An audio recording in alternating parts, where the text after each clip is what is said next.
On May 8, 2024, the calm waters off the coast of Northern Luzon witnessed a massive display of military might.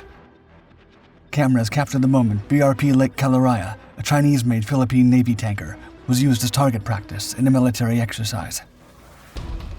In a joint venture with Philippine, American, and Australian forces, witnessed by a large audience back on land, the ship endured a relentless barrage, with missiles, bombs, and rockets striking her with precision until smoke covered her and she began to sink.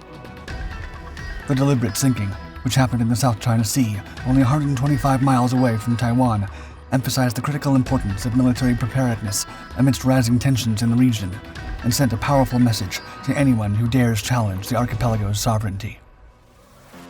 In the spring of 2024, nearly 17,000 troops from the Philippines and the United States, along with hundreds of Australian troops and military observers from more than a dozen countries, kicked off Balikatan, Tagalog, for Shoulder to Shoulder, a joint combat training exercise. For 3 weeks, Filipino, American, Australian, and French service members trained close together in drills regarding maritime security, amphibious operations, combined arms, aviation, and cyberspace. More than ever, the 2024 exercises emphasized quality over quantity, focusing on coordination from planning to execution.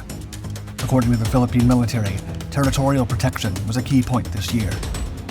While Washington and Manila say the drills are not directed at any country, the most extensive exercises were held in two of the most sensitive spots in the decades-long regional geopolitical rivalry between China and the West, the famously disputed South China Sea and the Bashi Channel. China considers Taiwan a part of its territory to be annexed by force if necessary, and as such, all critical waterways between the two nations have been closely watched and guarded by Chinese and American troops for years. 2024 marks the first year the combat exercises were staged near the fiercely contested Spratly Islands area, claimed in whole or in part by several countries.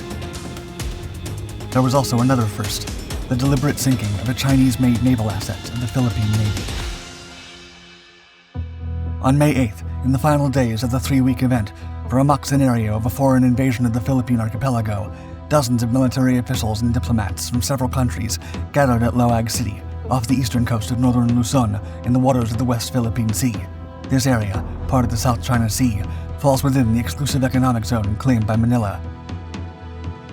Nearly 10 miles away from the coast, the United States, Filipino, and Australian military forces in the ocean prepared to integrate land, sea, and air operations with the ultimate goal of sinking BRP Lake Caliraya. The target ship was once a tiny replenishable tanker of a now-defunct company that was donated to the Philippine Navy in 2014, where she served until she was decommissioned in 2020 due to mechanical and electrical issues.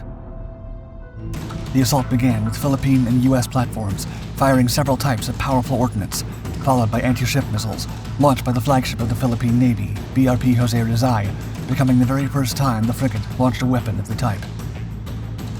With the goal of striking it as much as possible to test technologies and coordinate efforts, the mock target was also struck by Spike NLOS missile, GBU-38 Joint Direct Attack munitions, and 2.75-inch advanced rockets. This was followed by several Philippine Air Force FA-50 Golden Eagle fighter jets and American F-16 Fighting Falcon supersonic multi-role fighter aircraft dropping bombs. After an hour of combat readiness drills, a black cloud of smoke started to billow from the stern of the ship, and through the monitor watched by all foreign military guests and journalists, the ship began to sink.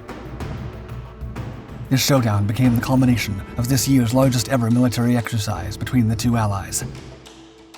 Military spokesperson Colonel Francel Margaret Padilla defended their choice of target for the sinking exercise, saying, quote, "It's purely coincidental, and it's really not directed towards the source of such a vessel." However, the SINKEX operation came a little over a week after the latest Chinese and Philippine confrontations. For years, China has accused the Philippines of setting off hostilities in the disputed waters by encroaching in what the nation believes are its offshore territories, demarcated by 10 dashes on a map. The Philippines counters that it has the right to defend its sovereignty and territorial interests, repeatedly citing a 2016 international arbitration ruling based on the United Nations Convention on the Law of the Sea that invalidated China's extensive claims over the South China Sea on historical grounds. China has consistently rejected the ruling and continues to defy it.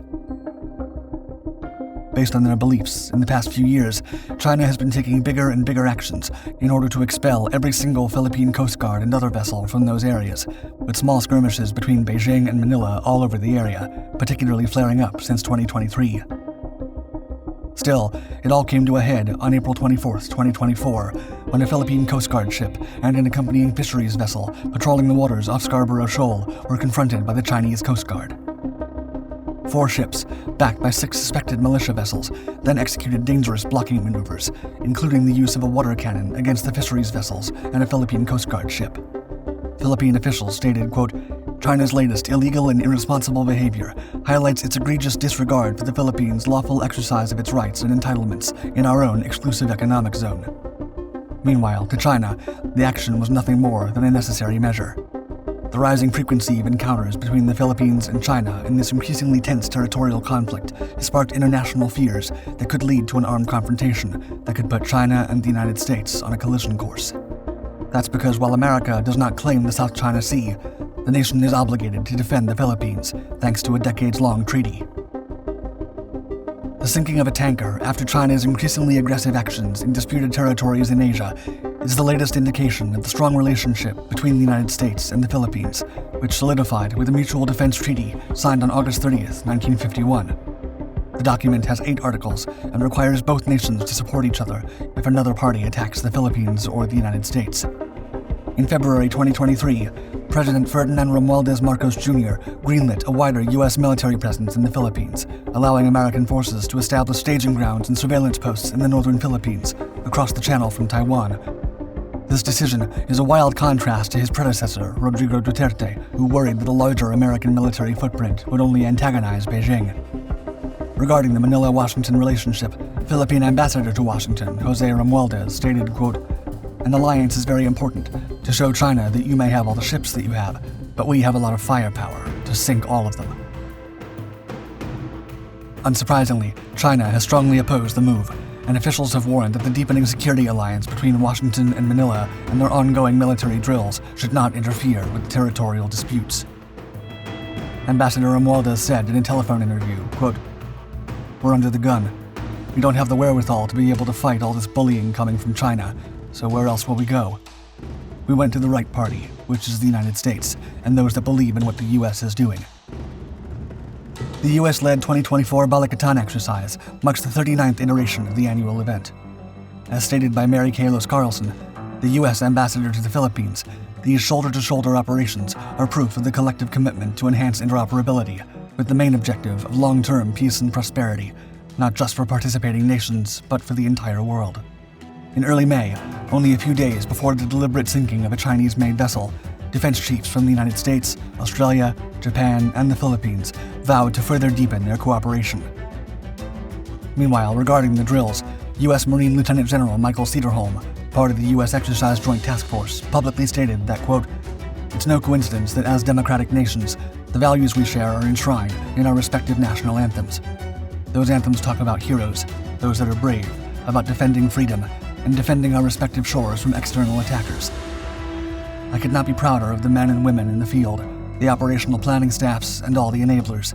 They have truly made Balikatan 24 an incredible success."